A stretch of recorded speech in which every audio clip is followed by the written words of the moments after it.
Hey guys, Andrew Shrout here in the sideboard. I'm here with Joe Lossett, the Season 3 points leader. That's right. We're here to talk about your legacy deck. Now you're basically known as the Miracle Master. Yeah, so, people say that. I mean, so I've played the deck for a couple of years now. Actually, maybe 2.5 years, where I've been playing that in basically every legacy event that mattered for me. Okay. So it should come as no surprise then that you have shown up with. Oh, hold up. Yeah. I decided the average casting cost of my deck wasn't high enough, so I jacked it up a lot. All right. You got to counter some 8 drops with your counterbalance. Right, exactly. The the counterbalance on Treasure Cruise.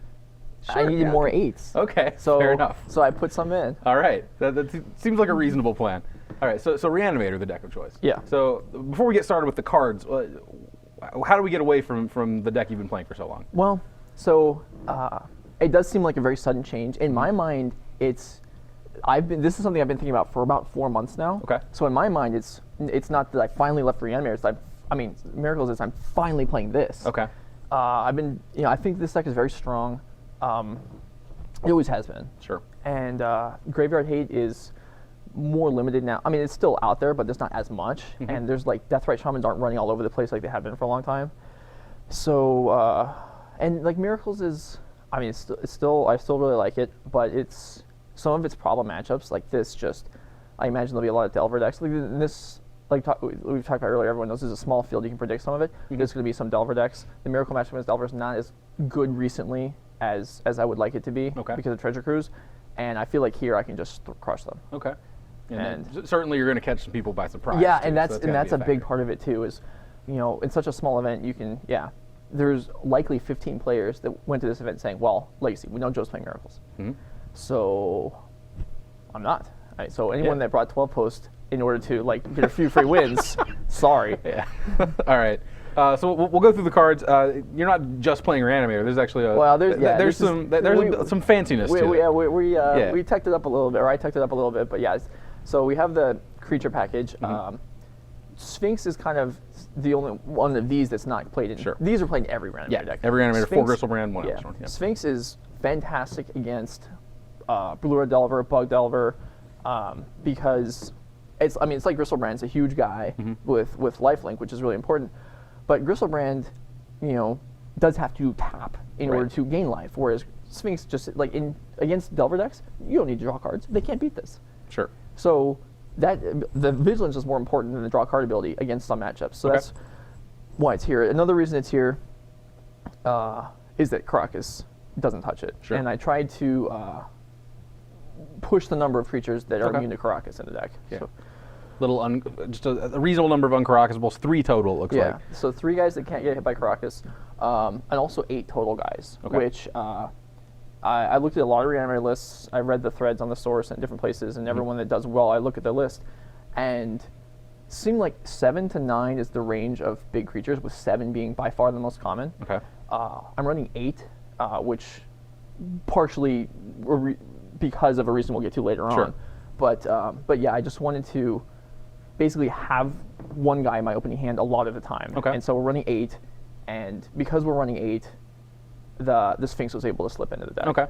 Tidespot Tyrant, that's another pretty common one in Reanimator decks. Yeah, that's in a lot of decks. It's not a legend.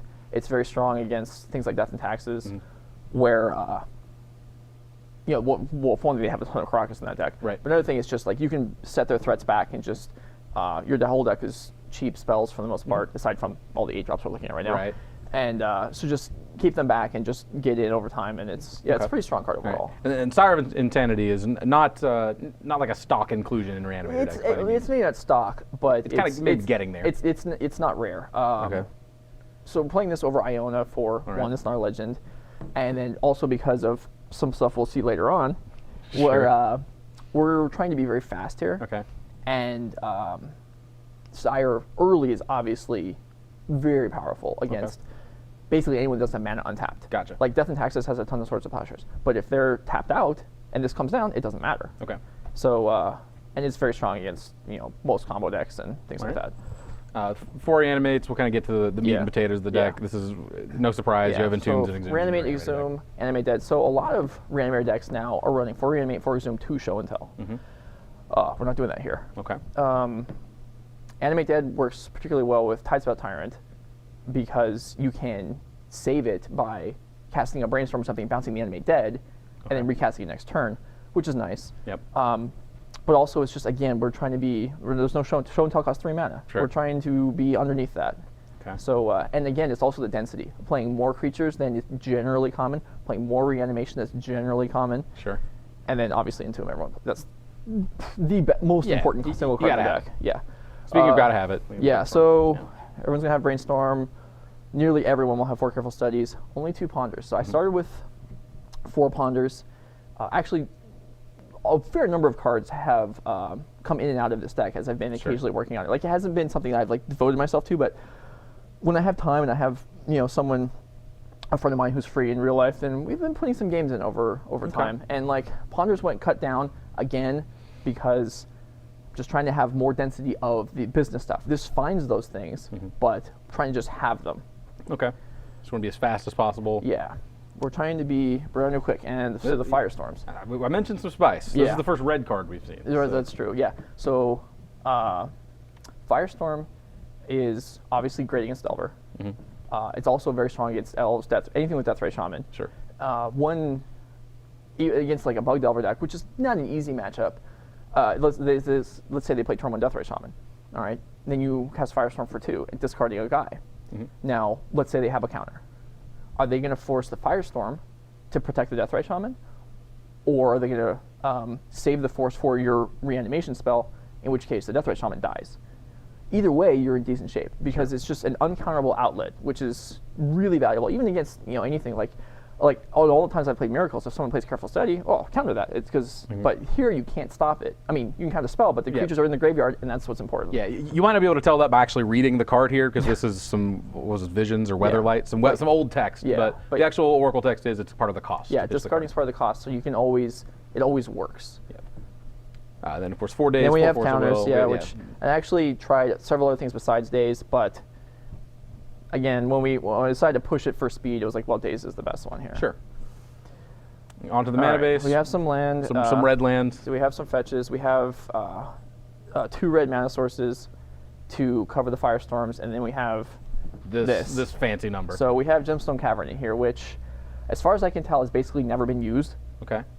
Once in a while, someone will have a couple in the sideboard. Like a month or 2 ago, there was I think a Goblin Prison deck that top 16 in event. An event that had 2 in the sideboard. So I feel like now it's possible I'm wrong about all of this, but I don't think so. Okay. I feel like Gemstone Cavern, like every time someone writes an article or starts a conversation, and this happens all the time, like, what are the most underplayed cards in a format? What are the most underplayed cards in Legacy? This card is insane, and no one plays it. It's not underplayed, it's just not played, and I think it's great. Okay. So I feel like I can illustrate very simply why I think it is playable and other people think it's not. Sure. Because it's card disadvantage, right? Right. Like, if you have to go second, okay, who wants to go second? Because going first is really good. Sure. And it's card disadvantage because you have to exile anything you want, but you have to exile a card in order for it to work. So here's a scenario to illustrate why I think it's very good. You're going first. I drop this at the start of your turn. Let's say you're playing Death and Taxes or Rug Delver or something with Wastelands. You have a Wasteland in your hand and you have, like, let's say Tropical Island, Nibelungus. Right. If you just immediately Wasteland me, it's a 2-for-1 in your favor. Right. So I think it's very tempting and maybe even correct to just go, bam, waste it, get rid of it. Okay, now you say go, that was your turn. So I untap, I draw my card, I have 6 cards. Which is where you would have been to begin with. And you have 6 cards. Right. So what happened is, essentially, we both are down a card, but I'm going first. Okay. I just stole the ability to go first from you. And that's the dangerous plays when they waste me. And the result of the blowout where they waste me is I get to go first. Okay. And that's like, once I realized that just kind of, I was playing around with this card in my head and I was like, oh my gosh, this is insane. Okay. This is so cool. All right. Now, and then it just, like, a lot of people play Lotus Petals in Reanimation. Sure. Lotus Petal can let you go, like, turn 1, land Lotus Petal, and Tomb Reanimate. Caverns doesn't work that way if you're going first, but you're already going first. But if they're going first, not only can you go their turn and Tomb untap and reanimate on your first turn, but you can even cast Animate Dead and Exhume because you have because you can use this twice. Sure. Whereas Petal you can only use once. And it makes every color, which is nice for Firestorm. And so really, and I even thought about, like, okay, you just let them go first. Even when you win the roll, you just let them go first. Because you essentially, you're going to have, like, if you have a 4 of, you get to go first. You get to have it in your opening hand like 40% of the time. That's the number. So I could go first 40% of the time, but taking advantage of this card. But well, going first is awesome. Right. Well, what if I just play 4 of these and choose to go first whenever I can? Okay. Then whenever you go first, we'll split the die roll 50-50. Except I'm stealing 40% of your chance to go first. Okay. So essentially, instead of it 50-50, it's 70-30. Okay, so yeah, 40% of my 50 is now yours on the plane. Yeah. Okay. So I get to go first more than twice as often as you do. Okay. That seems like a big edge. I think that's fantastic. For a Reanimator deck, now, sure. For any deck, going first is just awesome. So the restrictions are your mana is tight when you're actually going first, because this is a colorless land. Not even just a colorless land, it's actually a colorless legendary land. Right. I went through several different ideas on what decks can take advantage of this. Reanimator is definitely one of them. This is something where, like, let's say we have Underground Sea, Gemstone Mine. If I was playing a slower deck, I have Underground Sea and colorless. Here I have an Underground Sea and Underground Sea for turn 1 and 2. Right. And Tomb Reanimate is, this line covers it. So the fact that this doesn't generate colored mana may not matter. I don't need 2 colored at the same time. Mm-hmm. Also, we're playing Careful Study. We can throw it away. Sure. So I feel like this deck can get away with playing it. Sure, and of course your end game is to pay 7 life and draw 7 cards. Right. So. Yeah. So if we can get away with this, why not? Like we're gonna mulligan slightly more often going first, and in place of that we have to go first way more. All right. I like it. Okay. So you settle on Reanimator. Was the process actually like, this is the sweet card? Was the best shell for the sweet card? The process was, this card is cool. How can I play with this? Okay. It was not, I want to play Reanimator. How can I make it work? Okay, fair. All right. So what other shells did you try, really quickly? Were there other? Well, we got some other tournaments in the next year. Okay. We'll see. Fair enough. All right. But I have some more ideas. I'll see you later in the sideboard then, I guess. All right. Cool. So Gemstone Cavern, the big piece of spice here. Yeah. All right. So we'll move on to the sideboard. We did not see any green lands other than Gemstone Cavern. Well, but there's no green cards in the main deck either. Sure. Yeah. So we have to have a lot of Reanimator decks are moving towards playing Abrupt Decay to deal with, because Grafdigger's Cage has kind of become. Less people are playing Rest in Peace or Relic of Regenesis because they're playing Treasure Cruise. Sure. So Abrupt Decay deals with Grafdigger's Cage consistently. Mm-hmm. Other stuff too, but that's really the main thing. Thoughtseize, we got to have something for a combo deck. I mean, Reanimator is fairly decent against combo anyway, but certainly that we have cards to take out, so we'll have to bring in. Python Needle takes care of a couple of our big problems. Well, the biggest is Caracas. Right. I mean, even though we have some non-legendary creatures, we still would rather be able to use them. Sure. So Needle is good there. It's good against random different stuff, but yeah, it's super strong there. And then so we have an Iona for combo decks for more like elves, death and taxes, things where one color is locking out is real big. Ratchet Bomb is another Abrupt Decay basically. It's easy to kill. You put it down, build up 1 turn, you can kill Grafdigger's Cage. Also kills Delvers, kills Pyromancer tokens right away. Sure. Can build up and kill Countermouth, whatever. Okay. But really, it's just another thing for removal. And then 1 Coffin Purge. I felt like I wanted some graveyard hate. Okay. I mean, this is a small tournament, and this tournament, like as far as standard, I didn't really try and predict what the people were going to play. Yeah. For this, I did a little bit more of that, and I wasn't sure that would actually turn out to be useful. I don't know yet, but I didn't want to have none. Okay. And playing one of these, you can entomb for it, so you can essentially tutor for it. So you have basically 5 ways to exile 1 card. Yeah. So if we play against, if there's another Reanimator deck or someone playing Storm, you can catch maybe the Infernal Tutor in response to Past in Flames or something. Okay. Just felt not safe to not have any graveyard hate. Sure.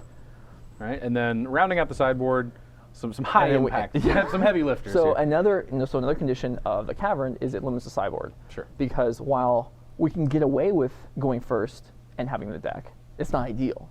So in sideboard games, when if I lose a sideboard game, then I would like to be able to take the Caverns out and have, for one thing, we need land to cast Abrupt Decay. Sure. And another thing, we want the Caverns out anyway. So going first, we'll trade those for the Caverns. Going second, the Caverns will stay in the deck. These will still come in anyway, but different other land will come out. Sure. But yeah, so that's really another.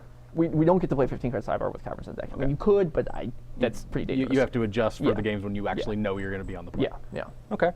Seems like you've put a lot of thought into this. It's been a long time coming. It's been. I gotta tell you, I'm super excited about it. Like I don't know how to go, but I'm optimistic. Like we've been playing here and there. We've been playing games, playing matches, and I think it's very strong. All right. Well, I'm excited to see it in action tomorrow. Stick around. We've got plenty more coverage coming at the Players Championship here in Roanoke.